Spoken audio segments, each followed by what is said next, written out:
There is a terrifying silence that follows a financial crash when you are 65 years old. When you are 30 and the market collapses, it is a lesson. When you are 65 and the market collapses, wiping out 50% of your life's work, it is not a lesson. It is a funeral for the future you were promised. You do not have the luxury of 3 decades to wait for the tide to turn.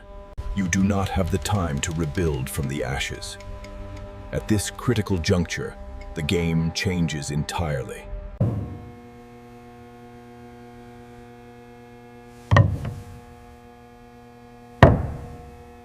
Yet, looking at the data, we see millions of retirees walking blindly into a financial buzzsaw, treating their life savings with the reckless abandon of a day trader. Welcome to Capivestor. Today, we are dismantling the lies of the retirement industry. We are going to engineer a strategy not for getting rich, but for remaining rich. We are looking for the sleep well at night returns, that sweet spot of potential 10 to 12% annual growth. But be warned, there is a hidden variable in this equation, a silent wealth destroyer that most advisors ignore until... Let us begin with the uncomfortable reality. If you are over 60, your current portfolio is likely a ticking time bomb. You are likely holding bonds that yield less than inflation, effectively guaranteeing you lose purchasing power every single day. You are likely holding a basket of individual stocks based on the advice of a television personality who is more interested in ratings than your solvency. And you likely lack a cohesive architecture to hold it all together. For decades, the conventional wisdom dispensed by the financial establishment has been the age rule. They tell you that if you are 60 years old, you should have 60% of your money in bonds and 40% in stocks. This advice is not just outdated. In the current economic climate, it is potentially catastrophic. Why?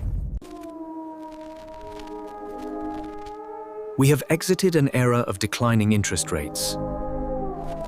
If you are parked in long-term bond funds expecting safety, you are standing on the tracks while a freight train of inflation approaches. Consider the mathematics of a standard bond yield at 3% against an inflation rate of 4%. You are not preserving capital. You are mathematically guaranteeing the erosion of your wealth.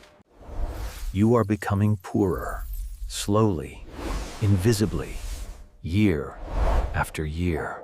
And while your safe assets rot, your equity positions are likely disorganized, a collection of tickers without a thesis. When the market inevitably corrects by 30%, the psychological pressure becomes unbearable. You panic. You sell. You retreat to cash. And in that moment, you solidify a loss that you no longer have the time to recoup.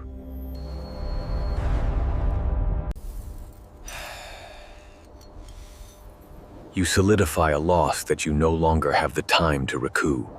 The problem is not the market.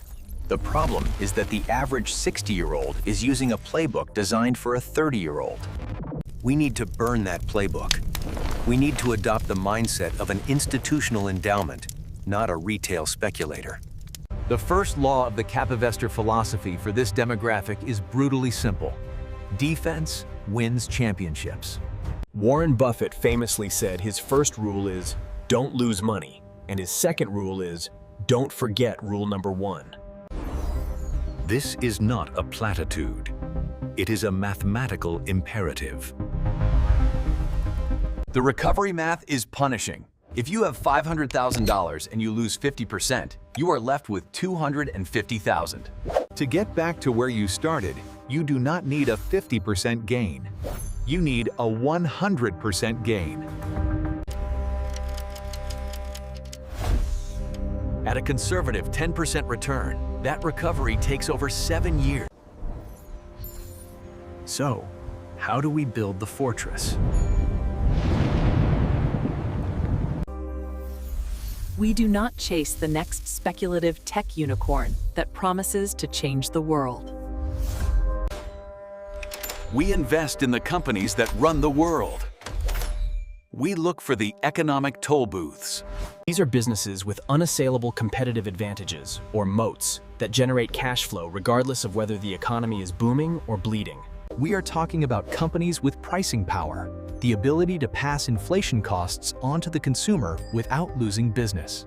Think of the titans of industry. Think of the companies that own the railway lines, the waste management systems, and the energy grids. A company like Waste Management or Republic Services does not care if there is a recession. Trash must still be collected. A utility giant like NextEra Energy provides electricity that people cannot live without. These are not sexy cocktail party conversation starters. They are boring, reliable compounding machines. Consider the consumer staples sector. Companies like Procter & Gamble or Colgate-Palmolive have navigated the Great Depression. They are still here. They are still profitable. And crucially, they are still paying dividends. This is the bedrock of the portfolio.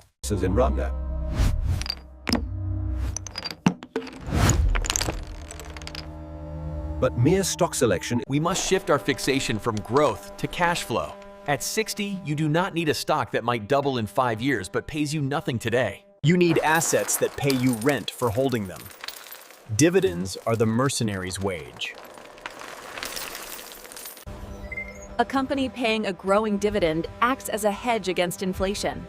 If a stock remains flat for 5 years but pays you, you are getting paid to wait. Contrast this with a speculative growth stock that pays nothing. Your only hope. That is not investing. That is speculation. And speculation after 60 is financial ruin. However, do not mistake this for advice to buy a generic index fund and walk away. True diversification is the most misunderstood concept in finance.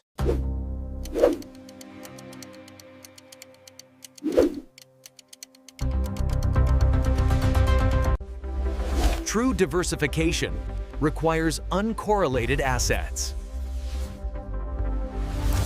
The Capivestor allocation for the sophisticated senior investor looks different. Imagine a hypothetical $1 million portfolio. 50% goes into a concentrated basket of 12 to 15 dividend aristocrats, companies that have raised their payouts for over 25 years. 20% flows into real estate investment trusts, or REITs. We aren't talking about becoming a landlord and fixing toilets at midnight. We are talking about owning shares in massive commercial empires, medical offices, data centers, cell towers. Then, we allocate 10% to gold or precious metals. Gold is the chaos hedge. When fear grips the market, gold often stands its ground. Another 10% sits in short-term treasuries for immediate liquidity, and the final 10% is held in hard cash. This cash buffer is your psychological shield. It ensures that when the market drops, you never have to sell a stock at a loss to pay for groceries. You spend the cash, and you let the stocks recover.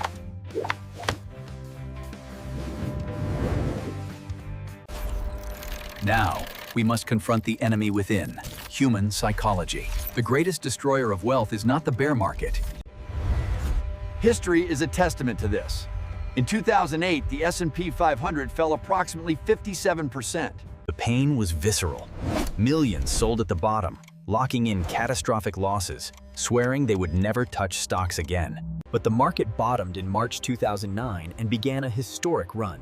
Those who held on recovered everything and then doubled their money. Those who sold were left with nothing but regret. To survive the volatility, you must ignore the noise. The financial media exist to sell advertisements, not to make you wealth. They monetize your fear. If you construct a portfolio of quality, the daily headlines become irrelevant.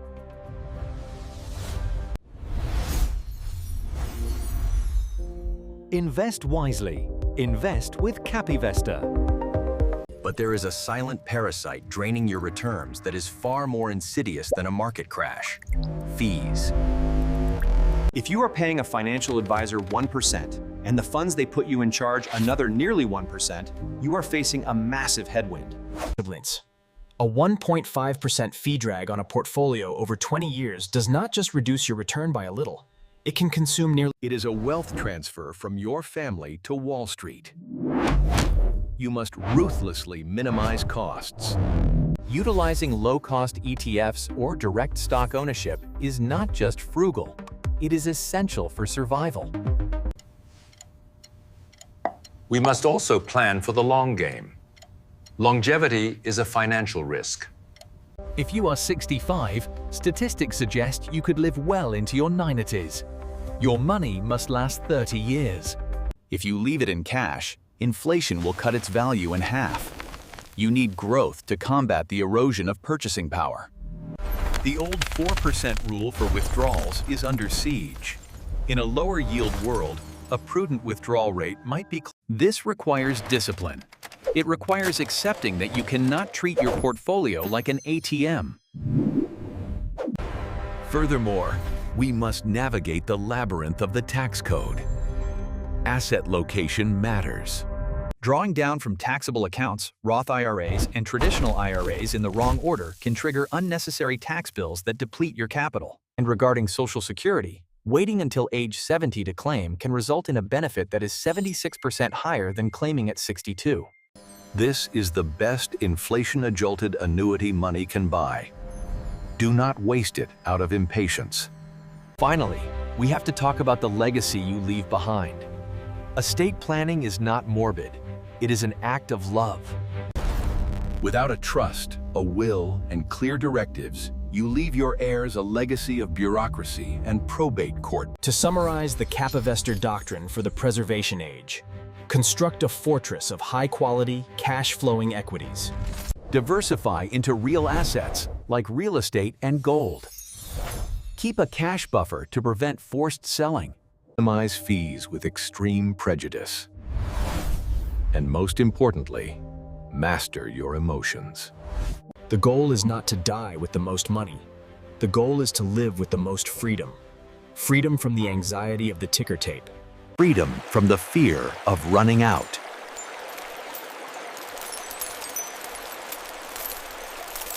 If you are ready to stop gambling and start engineering your financial destiny, you are in the right place. Subscribe to Capivestor. We are building a community of investors who understand that wealth is not just about keeping it.